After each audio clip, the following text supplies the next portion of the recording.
a character like Pac-Man, you need to learn how to be very patient as a player. And that's actually why picking up different characters can benefit you, because you're forced to pick up on different styles as a player. You know, you need to play that patient game, that projectile game. Maybe that's how you're able to learn how to deal with projectiles better. You know, sometimes I always say, whenever I hear someone tell me that they have a trouble in a particular matchup, I tell them, pick up that character. Yeah, because, I totally agree. You know, you won't understand what that character kind of lacks in unless you play that character yourself. Because when you're playing against someone who's really good, you see the good over the bad, especially if you're the one that lost. Exactly. So, you know, sometimes to be able to have your eyes open to what you could do better in a matchup is actually picking up that character. It's like playing a different game sometimes, like trying to play different characters and what their goals are in a matchup and how you achieve them and what your mentality needs to be too. A good example of a character like that is Lucario. Playing with him is so different than playing with other characters, because you're essentially kind of useless at the first half of the match until you start getting some rage,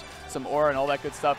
But anyway, we're going to be moving on into this game one. We got NRG Nairo against InC Koolaid. Koolaid opts to go the Sheik. No surprises there. It is his go-to main now, but I wouldn't be surprised to see him mix it up with a couple different characters. Koolaid starting out pretty strong with some good Sheik combos, 37% on Nairo.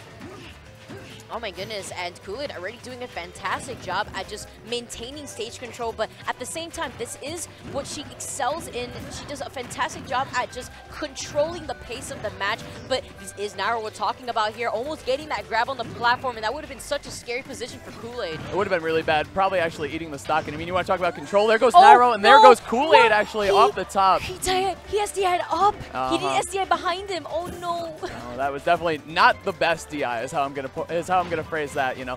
But Koolaid, he did a good job at the beginning of this match. Let's see if he can bring it back too.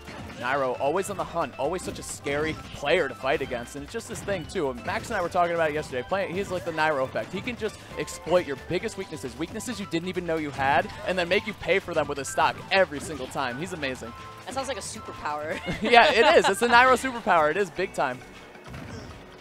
Koolaid though, trying to find this first stock from Nairo, trying not to lose his second one either. See, that's what I'm talking about with the unconventional options. And like, yeah. What? Also, yeah.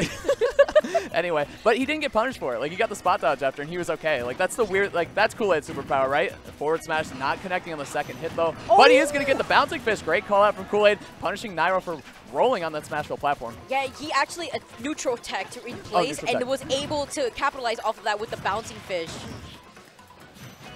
Okay, both these players feeling each other out. Nairo, though, patterned up air string. Koolaid trying to find his way down.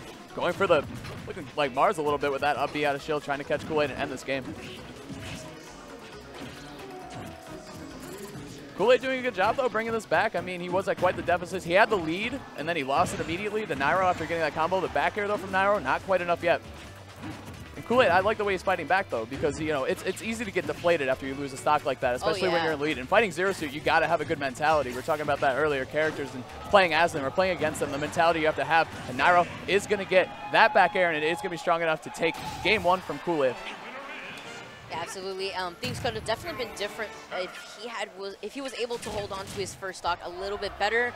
But at least now he knows, okay, I can't DI this way, absolutely not, or I can't just not press anything on my controller right now. I need to try to SDI possibly behind Zero Suit Samus in a ladder combo like that, and avoid platforms at all costs. Definitely. And Koolaid, I like that he's bringing it back to Smashville. I think he played well that game one. I think maybe a couple more things go his way. Maybe not losing his stock so early, but that's a power Zero Suit. We're going to see the power Zero Suit right here. Now we're racking up damage, already up to 27, 35 and counting on Koolaid. Okay, nice little Sheik string coming out, but the defensive up tilt going to work out for Nairo in a big way, sending Koolaid away from him. Yeah, that up tilt being deceivingly large, actually. Very good anti-air option and a good way to start pressuring your opponent, especially if they have already used your jumps. That's the most awkward situation in Smash 4. Oh my goodness, he almost popped out of the top again. That was almost Koolaid losing another stock. Nairo on the hunt. Man, the pressure from Nairo is just so good, especially when he's underneath you. His timing with his up airs is just impeccable. All right, Koolaid again pushing Nairo off the side, looking for a bouncing fish. Nice little flip away back to the stage. Koolaid, though, having a little bit of a comeback himself now. Yeah, Koolaid doing a fantastic job at trying to hold on to this stage control, and he's kind of just having Nairo go back and forth amongst the ledges. Okay, Nairo fishing for the up B, does not get it, but you know what? It's okay to take risks like that against Sheik because she has a harder time killing you. That up smash, like I said, that's one of her more powerful moves. He didn't get the tipper version of it. Nice shield work by Koolaid, not giving up on that, and he's going to be rewarded with the stock, punishing Nairo's get up option off the ledge. Yeah, I saw the reason why Nairo held down to try to get that hitbox out and immediately even in and out. As you mentioned, it doesn't really matter if Xerxes Samus was trying to, you know, bait out or risk using just an up B out of shield in the neutral because she could take those hits. Exactly, yeah. I mean, at the higher percentages, it's okay. Lower percentage, you probably don't want to take that risk because Sheik has these crazy combos. You don't want to give her all that percentage so early. Right here, Koolaid, though, trying to rack it up. He's doing a great job keeping this game very respectable. Nice recognition from Nairo. Catching Koolaid holding his shield just a little too long. Dash attack from Xerxes is going to get punished by Koolaid Sheik. Nice little exchange there for Koolaid. Kicking Nairo off the stage, too. Nairo, though, in the advantage now, trying to take this game, trying not to go to a game 3 right now. Nairo doing a fantastic job at trying to catch Koolaid's jumps off the ledge. And I really like these fade backs that I'm seeing from Koolaid as well. He's trying to perfectly space his distance away from Nairo to avoid getting grabbed. Nice Nair to call out the air dodge. Gonna get some damage, and now Koolaid's doing a great job. I love these little combos and strings that he's getting. Clawing his way back, Koolaid is. Okay, both these players feeling each other out. Koolaid trying to make his way back to the stage. He does not want to go to that loser's bracket.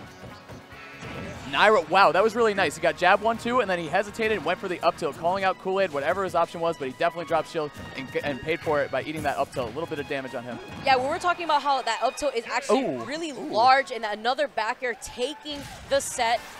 That was really smart of him to double jab into up tilt with that delay because he gave Koolaid the opportunity to try to commit to maybe a roll, a jump, an attack,